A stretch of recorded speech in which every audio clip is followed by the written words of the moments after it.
nó phải tung là té nó sấy nè, té cho nên nó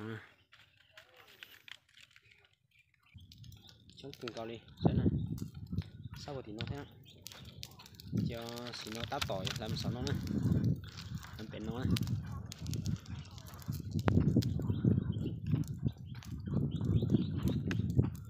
Sao thì nó biết là tựa thế.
Lúc nào chơi bé tuột là té nó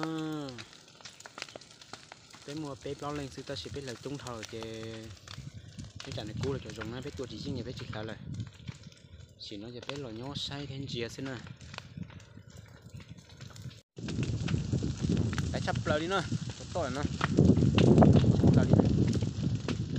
bé chơi có một lít tà sữa ô chắp lời đi.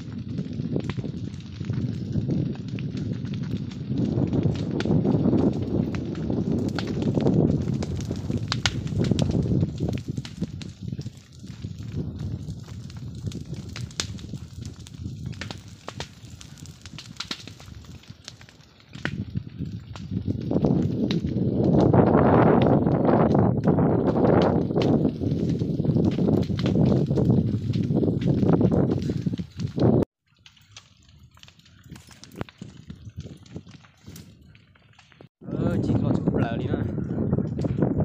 thì chắc con này nó này con cường gạo đi cứ lo chụp lờ đi nữa. Ôi bà đang mua không đốt nữa em ơi, bà đang mua không đốt nữa.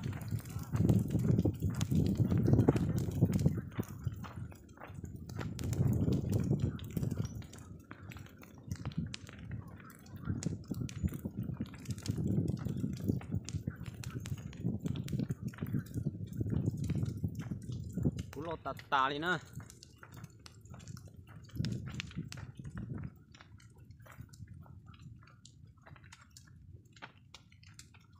Để nó sai sát của nó cho lo tà xin của sáu tên nó cú lo ấy nè nhưng mà bây giờ là té về bó sập lại liêu té nó cú nhét ta nữa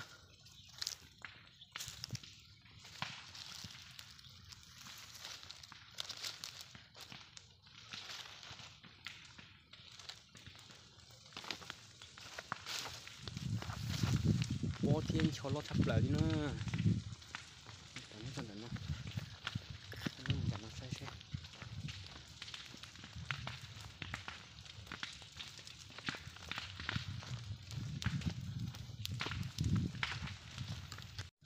Bó tiệt tiêu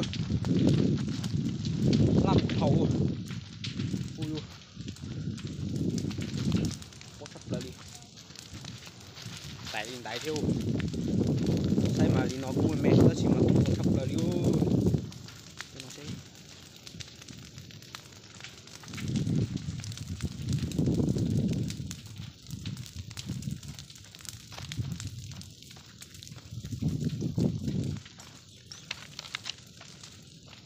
thật tà đi ô chịu kiểu nó kén nó mò hao